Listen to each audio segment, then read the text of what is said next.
Good afternoon, everybody. I hope everybody's well. On the way back from an event I had to attend, I decided that I would stop by a Civil War historic site. Now, I first came here in the early 1990s with another Civil War reenactor friend by the name of Chris Lucci. And we decided to come down to Richmond. I'd never been to Richmond. He wanted to come along. So we kind of came down and we actually had a very good time. And one of the places that we found, we decided to come to the Chancellorsville battlefield. Now, National Geographic had published a series for the centennial of the Civil War, and I distinctly remember there being a photograph of Stonewall Jackson's arm, and I couldn't figure it out for the life of me. And so I asked one of the park rangers, and he told me that if you go out this road, make a left, or then go up this little lane and make a left, park your car, and blah, blah, blah, blah, blah, you'd be able to find it.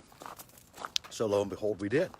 And it was a rundown place, and it was called Ellwood Manor. And Ellwood Manor ended up being one of the Confederate headquarters during the Battle of Chancellorsville in 1863, and a year later was Governor K. Warren's headquarters during the Battle of the Wilderness in 1864.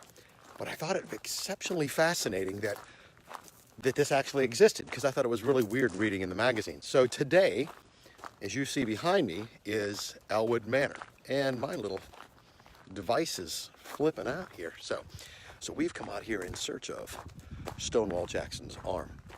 So a lot of you may not even know who Stonewall Jackson was. If you lived in the South, you probably did. He was part of the Holy Trinity of the South, with Robert E. Lee being fairly up there.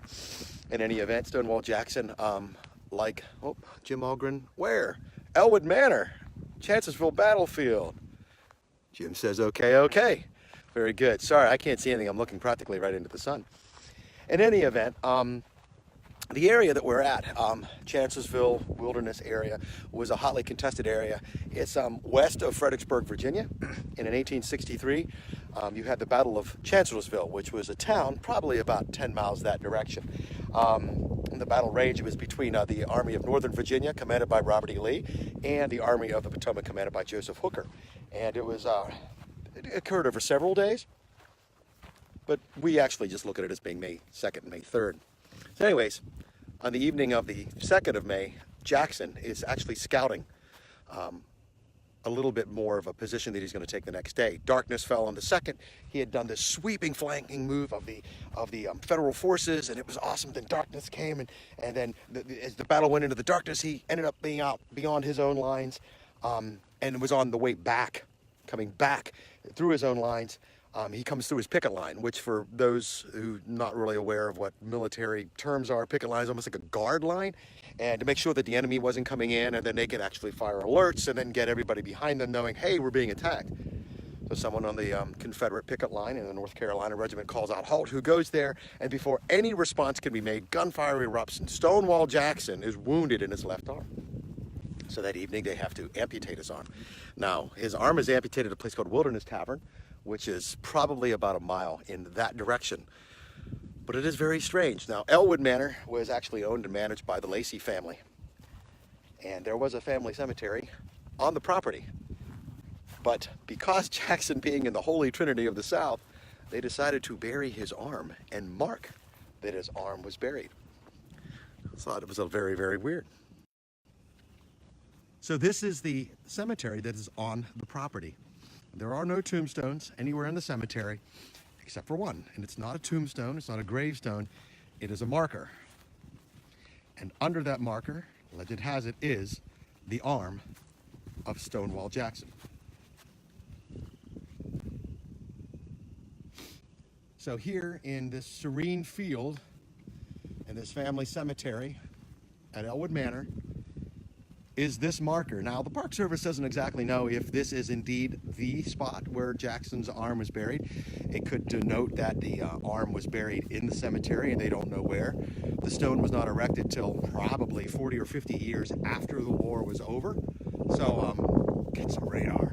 Get some radar on that geophysics, Jim Algren, geophys. But in any event, you could see the terrain here in the cemetery itself is rather humpy-bumpy. There are graves under there, and I'm not particularly sure whether or not the stones had disappeared over time.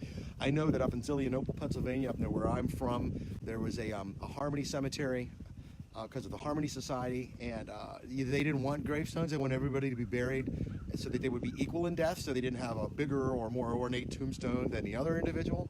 Ironically, in the cemetery, there is one stone to the pastor's child. So in any event, so they're not really sure here, again, if that stone that you're looking at right now denotes the place where Stonewall Jackson, his arm, was buried. Jackson would die just about a week later, and he would die about 20 miles from here in a place called Guinea Station. So his arm is amputated. He's got that stump, pain, ouch. Then he gets on a wagon and he's bounced miles, and I mean miles, that direction to Guinea Station, which is about 15 miles south of Fredericksburg, and then he dies there on May 10th. And as you can imagine, he was such a charismatic and very determined commander in the South. He was an individual, very Grant-like, that he was very pious, but Grant believed that victory at all costs and whatever it takes. Jackson's attitude is if the enemy were on that hill over there and he had to sacrifice 200,000 men to do it, he would do it for the greater good. You had to actually win the battle. But he was so pious that he believed that that would have been God's will, and those men would be in heaven. They would be in a better place. So Jackson was very, very hard on his men, very much like Patton in World War II. You read a lot about Patton and how stubborn he was, how determined he was, how, again, everything was for the winning of the battle. But then you talk to some of his veterans, of which 2 weeks ago I talked to a veteran in Patton's division, and they speak of him almost like a god. Oh, he was great. It was Patton, and we look at Patton as being great now. I think Stonewall Jackson would have been the same kind of person. So when he dies in 1862, is a huge, huge impact on the way things are going to go for the Confederates. As a matter of fact, some even argue that if Jackson had been alive at the Battle of Gettysburg, that Robert E. Lee would have won. But it wouldn't be peaceful here for very long after the Battle of Chancellorsville. Now, I am looking towards Ellwood Manor, which we'll go to. Looking that direction, Wilderness Tavern about a mile. Probably about 10 miles that direction is actually the site of his wounding and the core part of the Chancellorsville battlefield. It was a house there, maybe some other outbuildings. Nothing's there. But the area in the distance behind me would all become war battlefield again 1 year later at the Battle of the Wilderness. And a lot of the veterans that had come to the Wilderness Battle in 1864 actually wrote of shallow graves from Chancellorsville being disturbed by animals, even marching down the roads, and there were skeletal remains, skulls, bones that were actually kicked up. And the Battle of the Wilderness was a much, much larger battle in scope of numbers of men, and a lot of times even more horrific. But it was the turning point for Robert E. Lee in the sense that when he decided to then move towards Spotsylvania, instead of stopping to lick his wounds for a week or two, Grant said, all right, I'm going to follow you.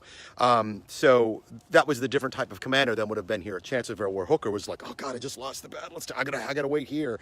Meade at Gettysburg, wins at Gettysburg in July of 1863, but waits, wants to rest his troops while Lee is permitted to actually go further into the South. So behind me, the trail, which is, pretty cleared. The land is actually done by local farmers. That is the cemetery there. And Chris Lucci, when you watch this, I want you to really, really take note of the fact that how clean this place is. Because if you remember when you and I came here, this place was overgrown, had outbuildings. I think somebody had been living in the house not too long before. I know the Park Service has had it for a while, and I think it was a situation where they just didn't have the funds to work on it. And if somebody works for the Park Service can do a little research in that or might know offhand, that'd be great for you to contribute to the comments of this story as well. Turning it around, heading now towards Ellwood Manor. Again, part of the cleanup that is going on, looking off to the left, these were like gardens. And when I first came here, and there's some herb gardens and stuff like it still up here, these were very overgrown, but denoted with these little stones, in the ground. They may still be there, maybe grown over a little bit, but something that still remains is this little gravel walkway in between these hedges and then leading up to the house itself, and then we'll go around the house. Again, the house served as a headquarters for both battles, the one at Chancellorsville and the one at the Wilderness, and it is an interpretive site to the Park Service now. Chris Lucci, when we were here, it was in rough shape, so you can start seeing, sorry, I'm kicking leaves over, but you can see how, well maintained it is now. It is closed, I think because of this time of year, so you're able to walk back. I had to do that before, park at the gate and come down. But during the summer months, it looks like, you can come back. There's a lot of these little plaques and stuff like that. Donnie Harris watching, hello. and Paula, welcome. We are here at Ellwood Manor, which was the Confederate headquarters during the Battle of Chancellorsville, and also Governor K. Warren's headquarters, who was on the north during the Battle of the Wilderness, which this house kind of overlooks. It's looking towards Chancellorsville and also the Wilderness battlefield. So, so again, Ellwood Manor, home of the Lacey. Look up the arm. Look for the, we found it. Donnie, you got to go back and watch. We were just at the arm. Donnie, we were there. We saw it. So you're going to have to watch this back, my friend. I'm out of breath. Allergies, believe it. Believe it or not, allergies already kicking in. Donnie is saying, God, I can't read anything. Soda arm has been, absolutely. So Donnie, you're going to have to watch it again. We went out to where it was. But just around here to the front of the house, again, you can see that the place has been restored, been repainted. I have never been inside. Because I've never actually been here when the place has been open.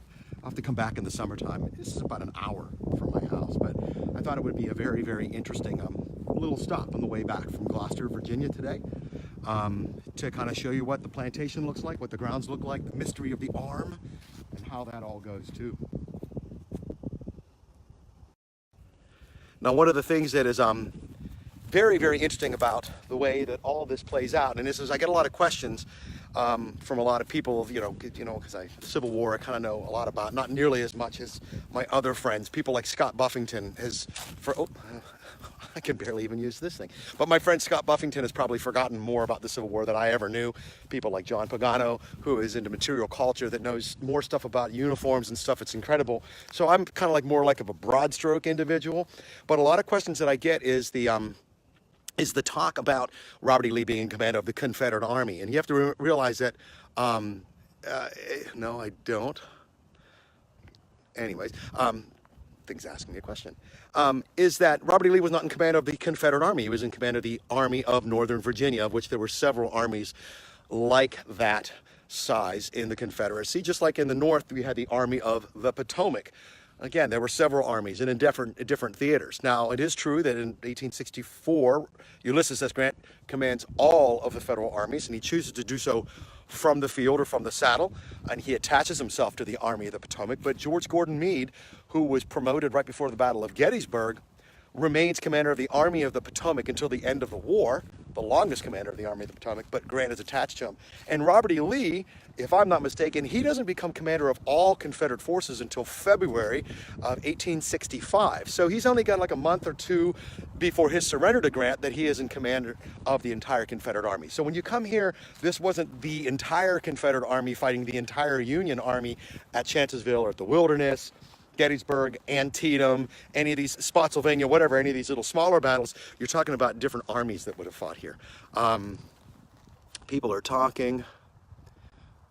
Yeah, so anyways, so it's really, really cool. And like I said, I really wanted to stop, and I'm going to tag Chris Lucci, an old Civil War reenactor friend of mine, who, when we came down here, and I really want to show him how cleaned up this is. I'm going to turn the camera around again. And again, you see this beautifully manicured lane, beautiful little historic signs, a big porta-john, huge porta-john.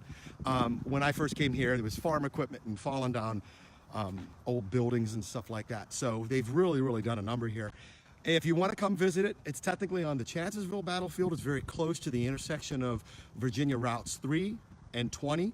Route 3 comes out of Fredericksburg, goes into Culpeper, where Route 20 leaves here and goes over towards Orange, Virginia, which is another great old historic Virginia town. So that's it. I'm going to head back to the car and head back to my house. I thank you all for watching, whether you're watching live now or you're going to watch a little bit later. And I want to thank a lot of my friends who I spoke to yesterday that really enjoy these videos. So a shout out to Joe and Casey and Andrew. Thank you very much for watching, and I am glad that you found this to be entertaining and slightly informative. And I hope that you crack a book and learn a little bit more. Again, today, Ellwood Manor, Stonewall Jackson's arm, Battle of Chancellorsville, Battle of the Wilderness. If you wanted to get into Governor K. Warren, that would be great, because this was his headquarters. And I think that's it. So all y'all have a great and wonderful day.